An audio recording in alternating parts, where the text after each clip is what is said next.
Allah'ım sen bağışlayıcısın. Allah'ım sen bağışlamağı söylersin. Meni bağışla deyip dua edin. Deydi serverimiz Kadir Gecesi. Musulman oğullar, eri kardeşler. Mübarektir bilin Kadir Gecesi. Rahim Rahman olan Kadir Allah'ın soğududur bede Kadir Gecesi. Şahir Aydar Kadir Allah yazıp var. Ayıplar örtün keremli settar.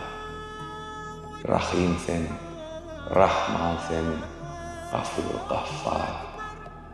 Bağışla kendini Kadir Gecesi.